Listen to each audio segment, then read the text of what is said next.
Assalamualaikum warahmatullahi wabarakatuh.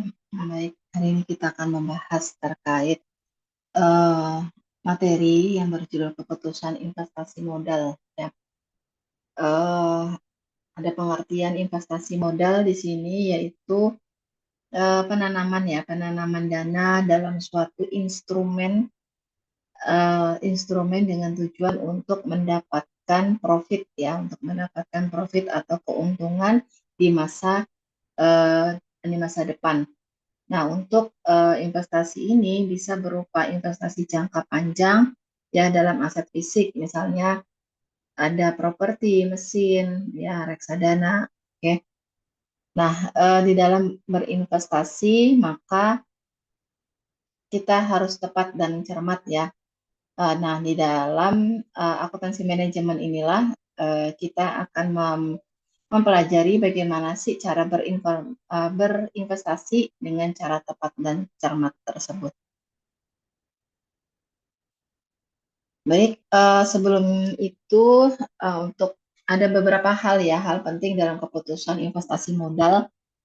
Yang pertama yaitu perencanaan. Kita harus merencanakan dulu nih apa sih uh, dan bagaimana ya investasi yang akan kita jalankan gitu ya.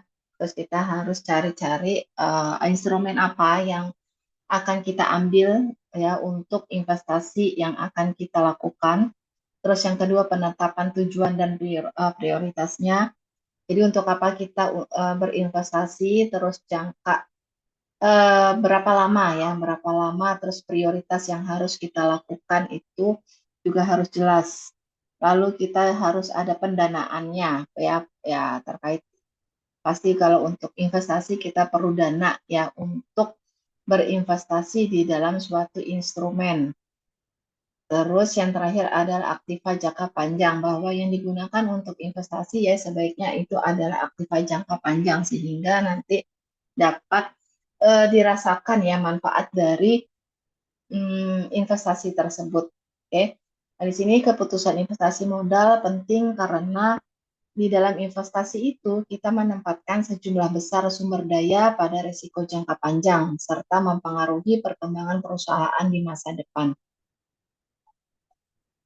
Nah, keputusan investasi modal ini tadi ya sama ya, yang perlu diperhatikan yaitu terkait dengan dana, jangka waktu investasinya, terus harapan dari investasi tersebut apa, yang menghasilkan laba atau investasi yang tidak menghasilkan laba, terus ada metode penilaian dari investasi tersebut juga ada ya, yaitu menggunakan PP yaitu payback period atau net present value atau NPV. Nah, keputusan investasi modal di sini jenis proyek capital budgetingnya ada dua, ada proyek independen, yaitu proyek yang jika diterima atau ditolak tidak mempengaruhi arus kas proyek lain. Sedangkan kalau proyek saling eksklusif, itu artinya proyek yang jika diterima akan menghalangi penerimaan proyek lain. Di sini ada dua metode pengambilan keputusan investasi. Yang pertama model non-diskonto menggunakan payback period, yaitu mengabaikan nilai waktu dan uangnya. Oke. Terus kalau untuk model diskonto itu menggunakan net present value, yaitu mempertimbangkan nilai waktu dan uang secara eksplisit. Yang pertama ada model non diskonto pakai payback period, yaitu metode penanaman modal dengan memperhitungkan jangka waktu pengembalian. Rumusnya, investasi awal dibagi dengan arus kas tahunan. Ya, oke, kita lihat di sini PT Abadi menanamkan modal dengan membeli mesin baru seharga 80 juta. Keuntungan diharapkan akan masuk setiap tahunnya adalah 13 juta. Ya, kapan nih artinya kita balik modalnya lagi? Kita gunakan rumus tadi, investasi awal dibagi dengan arus kas tahunan yaitu 80 juta dibagi 13 juta sama dengan 4 tahun. Ya, berarti perusahaan akan mendapatkan kembali modal yang dikeluarkan dalam waktu 4 tahun. Nah, nanti akan dinilai nih layak atau tidaknya investasi tersebut. Nah, kelayakannya nanti dinilai dengan membandingkan PB apa payback period target perusahaan dengan perhitungan ya. Jadi ditetapkan dulu target perusahaannya mau balik modalnya berapa lama, lalu bisa dihitung dengan rumus payback period ini, lalu dibandingkan ya. Contoh kedua, suatu usulan investasi gedung usaha senilai 600 juta dengan umur ekonomis 5 tahun, syarat pengembaliannya 2 tahun ya, dan arus kas per tahunnya adalah sebagai berikut. Jadi di sini ada tahun ya, ada jumlah tahunnya di sini kan umur ekonomisnya 5 tahun, berarti ini 5 tahun. Arus kasnya ini tahun pertama 300, tahun 250. Lalu ada tahun arus kas kumulatif, yaitu penjumlahan ya arus kas per tahunnya. Ini tahun pertama 300, di tahun kedua yaitu 250, berarti ditambahkan 300 ditambah 250 sama dengan 550. Tahun ketiga ada arus kas lagi nih 200 juta, berarti 550 ditambah 200 sama dengan 750 juta ya. Lalu kita hitung pakai rumus tadi nih, payback period 2 ditambah 600 ya, 600 juta dikurangi 550 ya. Karena kan dia mau balik modalnya 2 tahun. Kita lihat nih arus kas kumulatifnya di tahun kedua yaitu 550 dibagi dengan 200 juta ya.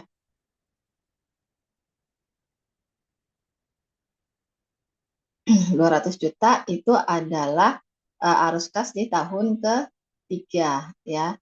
Jadi di sini setelah diperhitungkan totalnya adalah 2,25 tahun ya, 2 tahun 3 bulan lah ya.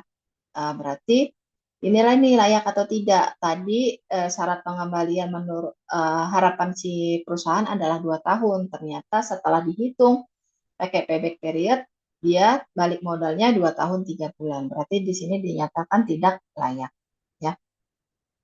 Oke, kelebihan payback period yaitu perhitungannya sederhana ya, mudah dan sederhana, memberikan info lamanya BEP, digunakan sebagai alat pertimbangan risiko. Kekurangannya yaitu tidak mempertimbangkan nilai waktu uangnya itu berapa, terus mengukur kecepatan pengembalian dana dan tidak mengukur keuntungan investasinya. Lalu yang kedua ada tingkat pengembalian akuntansi, mengukur pengembalian suatu proyek dalam kerangka laba, bukan dari arus kas proyek. Di sini rumusnya tingkat pengembalian akuntansi, laba rata-rata dibagi dengan investasi awal atau investasi rata-rata. Tingkat pengembalian akuntansinya, contohnya di sini investasi awal $100.000, umur investasi 5 tahun, tidak memiliki nilai sisa, arus kasnya ini ya. Nah, arus kas rata-ratanya ini semuanya nanti ditambahin 30.000 ditambah 30.000 ditambah 40.000 dibagi dengan 5 sama dengan 36.000 rata-ratanya. Penyusutan rata-ratanya investasi awal 100.000 dibagi dengan 5 ya, umur investasi sama dengan 20.000.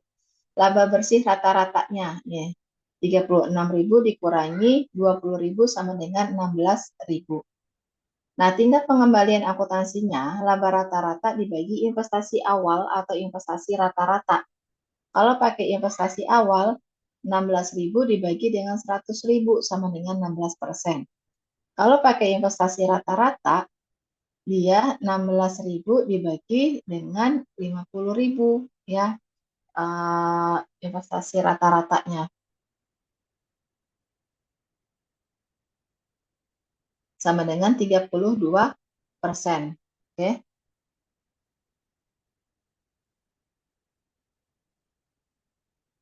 Lalu selanjutnya di sini pakai model yang diskonto, menggunakan arus kas yang didiskontokan di mana arus kas masa depan dinyatakan dalam nilai sekarang.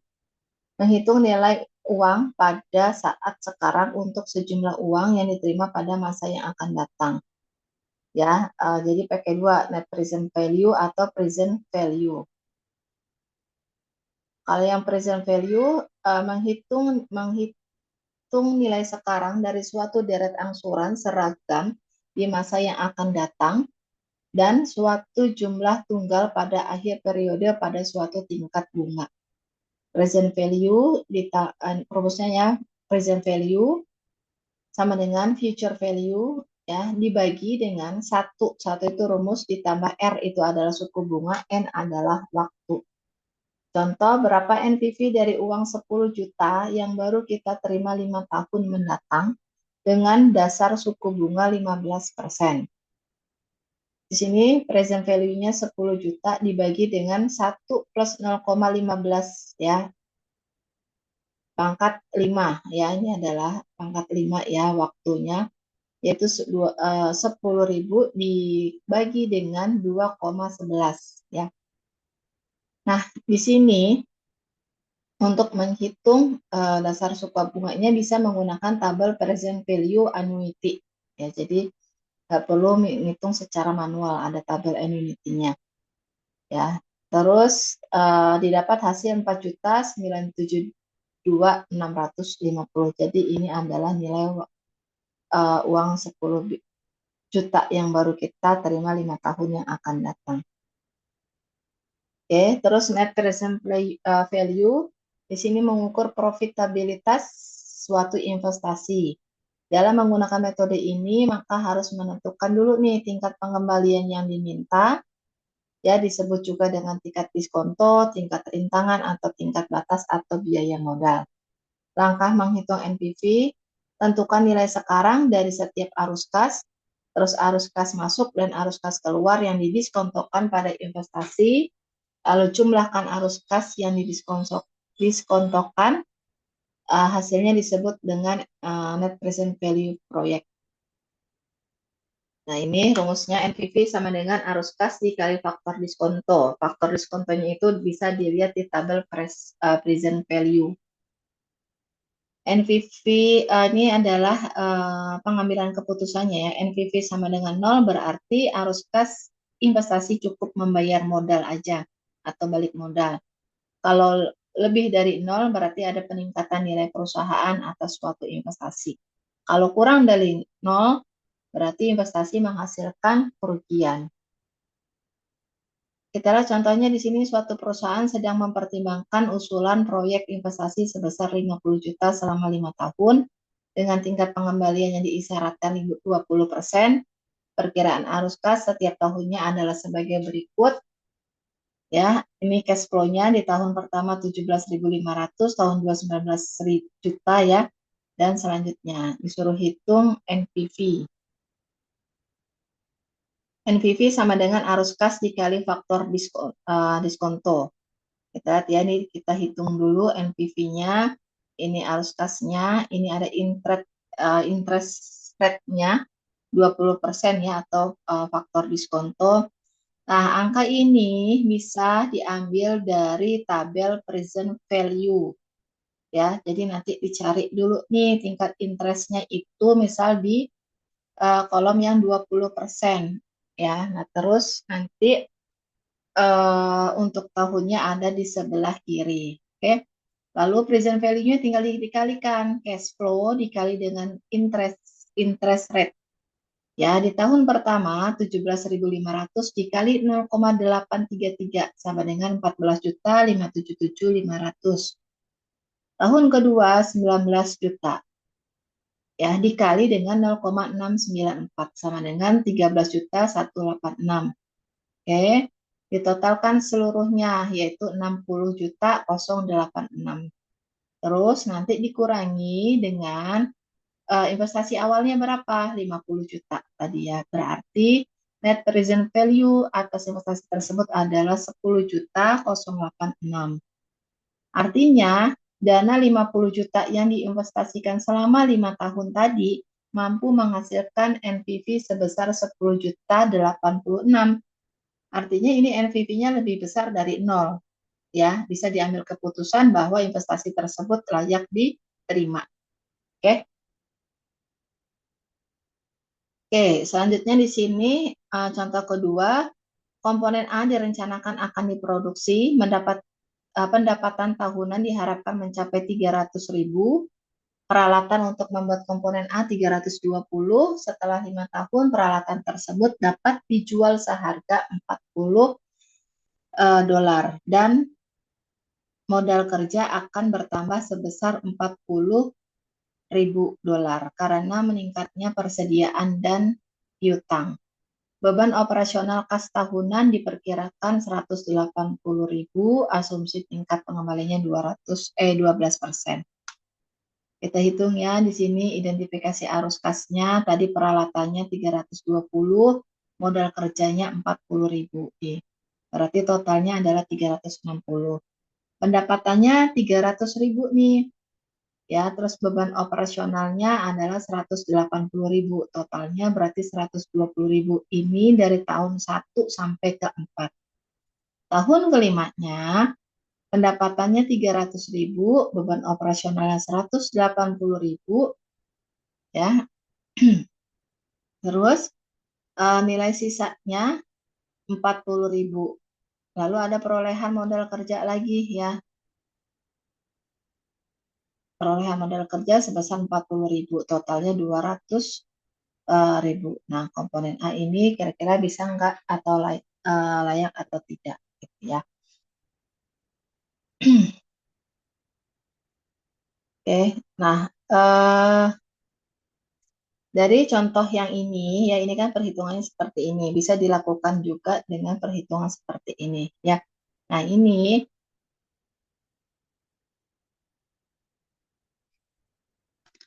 bisa dilakukan perhitungannya bisa dilakukan dengan dua langkah nih. Langkah pertama, analisis NPV-nya seperti yang pertama tadi kita lakukan. Di sini ada arus kas ya.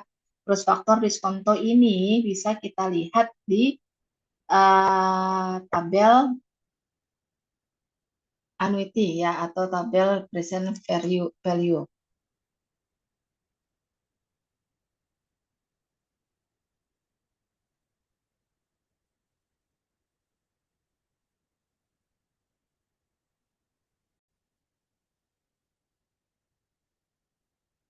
Baik, nah ini bisa dilihat di tabel present value ya, nilainya. Nanti dilihat di tabel present value itu di tingkat bunga. Nah, asumsi tingkat pengembalinya berarti 12% ya. Lihat di kolom 12%, terus yang sebelah kirinya itu ada tahun. Nanti tinggal dipindahkan ke sini angkanya. Misalkan di sini tahun pertama itu 0,893. Terus tahun kedua atas pengembalian 12%, di tahun kedua 0,797. Terus dan seterusnya ya. Lalu untuk present value-nya sama, perhitungannya dikalikan aja. Ini 360 ya, 360 dikali 1 sama dengan 360, terus 120 dikali 0,893, 107,160, 120 dikali 0,797, 95,640 dan seterusnya. Oke, di sini total NPV-nya adalah 117.960. Sedangkan untuk cara kedua, itu kita dibagi 3 nih ya.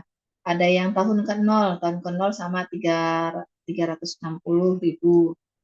Tahun 1 sampai 4 itu tinggal ditambahkan aja ya faktor diskontonya dari tahun 1 sampai ke 4 yang di atas ini. Terus dikalikan dengan arus kasnya, yaitu totalnya 364.440. Di tahun kelima itu dihitung sendiri ya, hasilnya sama, akan menghasilkan perhitungan yang sama. Oke, tinggal dipilih mau yang cepat yang mana. Oke, ya, jadi di sini bisa ditentukan layak atau tidaknya dari investasi yang bersangkutan. Lalu selanjutnya ada IRR atau internal rate of return, adalah suku bunga faktor diskonto yang mengatur NPV proyek sama dengan 0. Ya, IRR lebih besar dari tingkat pengembalian diminta, maka proyek diterima. Kalau IRR-nya sama dengan tingkat pengembalian diminta, maka proyek dapat diterima atau ditolak. Rumusnya faktor diskonto investasi awal dibagi dengan arus kas tahunan. IRR berdasarkan faktor diskonto itu nanti bisa dicari di tabel present value. Kita lihat contoh di sini untuk NPV dan IRR. Pendapatan tahunan untuk desain A 179.460, desain B-nya 239.280. Biaya operasionalnya ini ya 119.460, ini datanya. Terus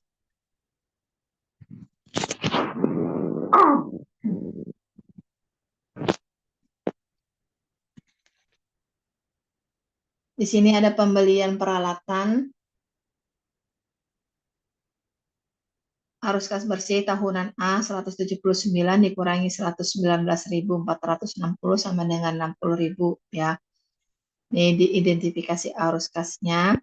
Terus untuk ya desain B, arus kas bersihnya 239.280 dikurangi 169.280 sama dengan 70.000. Ini adalah arus kas di desain B. Oke, kita hitung NPV-A-nya yang untuk desain A. Nah, ini 180.000. Faktor diskontonya kalau di tahun 0 itu 1 ya. Itu udah ketetapan. Berarti 180.000. Tahun 1 sampai 5 karena arus kasnya sama, maka di sini digabungkan. Faktor diskontonya itu lihat di tabel present value secara tahunan ya. Tahun pertama berapa, tahun kedua berapa ya. Seperti yang kita lakukan tadi di sini ya. Jadi nanti tinggal ditambahkan faktor diskonto dari tahun 1 sampai tahun ke-5. Oke. Terus di sini untuk yang B-nya juga sama ya, perhitungannya digabungkan. Kalau yang untuk A-nya itu totalnya 36.300, kalau yang B 42.350. Jawaban IRR-nya faktor diskonto sama dengan investasi awal dikurangi arus kas tahunan. Faktor diskonto untuk yang A 180, investasi awalnya, untuk yang B 210, arus kas bersih tahunannya 60 dan 70. Faktor diskonto itu 3 ya. IRR dengan 5 tahun di tabel anuitasnya ya.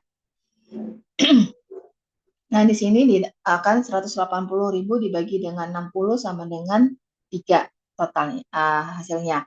Untuk yang B 210 dibagi 70 sama dengan 3. Nah, ini untuk melihat di tabel unitas present value-nya tinggal dibalik nih. Kita lihat faktor diskonto yang nilainya 3 ini ya ada faktor diskonto yang nilainya 3 ini untuk yang 5 tahun itu ada di tingkat bunga berapa ya. Kalau kita lihat nanti coba dilihat itu adalah 20% ya.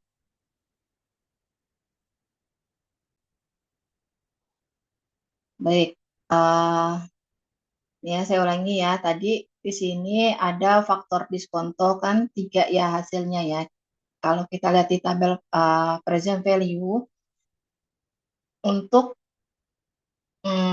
faktor diskonto ya yang hasilnya mendekati 3, terus di tahun 5 ya, ke tahun kelima itu ada di tingkat 20%. Oke, sekarang kita lihat ya.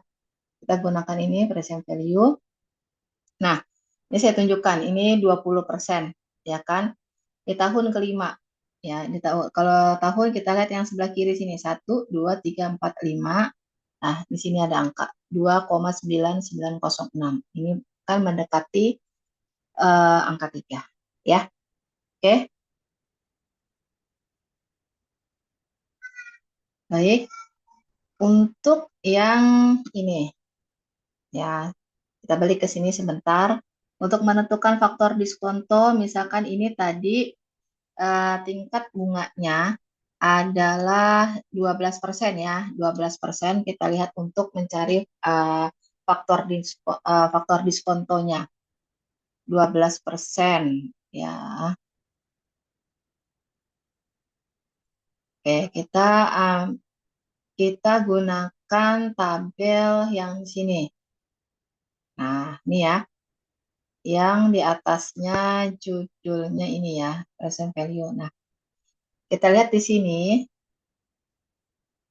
untuk tahun pertama ya, untuk tingkat 12% adalah 0,893. Ya, tahun pertama ini dia. Ini ya, di 12% kita fokus ya. 0,893, lalu tahun kedua 0,797, tahun ketiga 0,711. Nih, 797, 0,711 ini dibulat, ada pembulatan. Ya, paham ya bagaimana menggunakan tabel faktor diskonto atau nilai present value. Oke, baik, kita lanjut ya ke sini. Ini tadi udah. Kita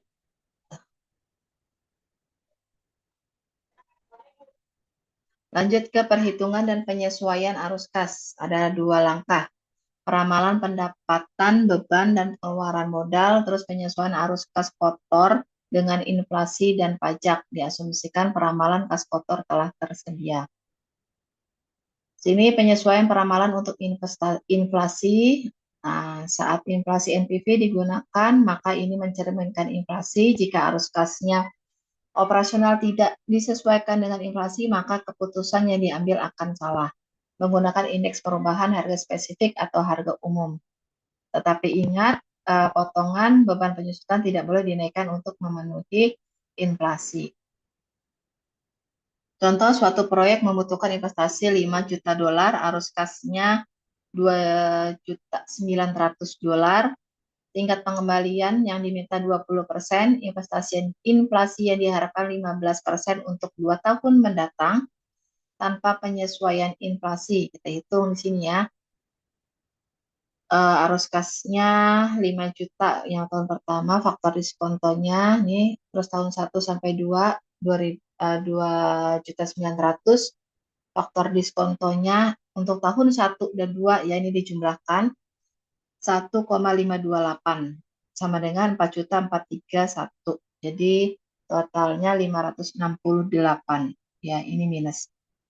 Dengan inflasi ini 5 juta, faktor diskontonya tahun pertama, tahun ke 0 ya. Tahun pertama di sini 2.900.000 dikali dengan 1,15 sama dengan 3.335, faktor diskontonya 0,833. Totalnya 2,778055. Terus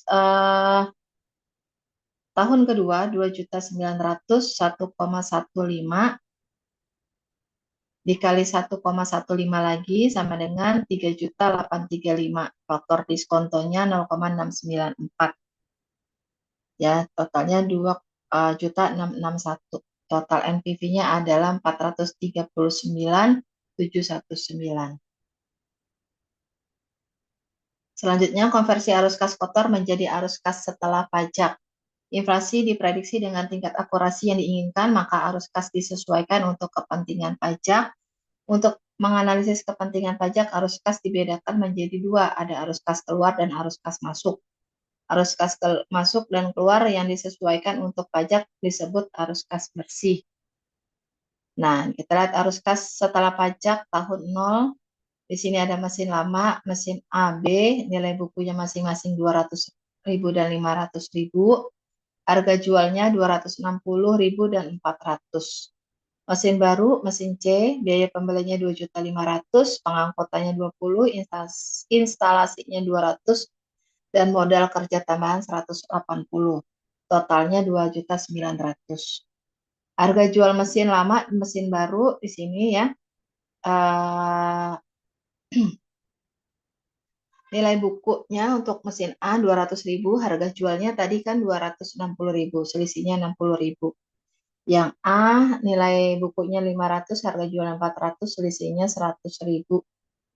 Ya, harga jual biaya mesin baru mesin C itu 2.900.000. Investasi bersih atas arus kas keluarnya 2.224. Tarif pajaknya misalnya 40%, berarti ada penghematan pajak sebesar 16.000. Arus kas setelah pajak ya, ini umur proyek. Nanti proyek itu harus memperhatikan pendapatannya ya, sumber utama arus kasnya ini dari biaya operasionalnya.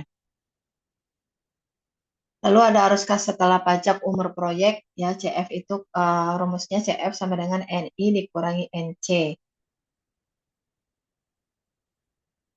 Contohnya di sini biaya perolehan mesin baru 800.000, pendapatan tahunan diharapkan 600.000, BM, DL, dan beban operasional kas lainnya 250.000. Umur manfaat 4 tahun disusutkan dengan garis lurus dan tidak memiliki nilai sisa. Pendapatannya 600.000, beban operasional kasnya 250, penyusutannya 200. Laba sebelum pajaknya 150.000. Nah, didapat laba bersihnya 90.000. NI-nya ini adalah laba bersih 90.000 ditambah 200.000 ya. Sama dengan 290, terus dihitung di sini arus kas operasionalnya dapat 290. Terus cara perhitungan dengan pendekatan dekomsisi. Perhitungan dengan dekomsisinya ini tahun 1, 2, 3, 4 ya. Ini 1 dikurangi 40% dikali 600.000. Nah, ini 40% adalah tarif pajaknya ya, 40%. Terus ini beban kasnya 150, beban non kas 80, terus dihitung. Ini arus kas operasionalnya dari tahun 1 sampai ke 4 sama dengan 290.000. Oke, baik sekian pembahasan hari ini. Saya ucapkan terima kasih. Wassalamualaikum warahmatullahi wabarakatuh.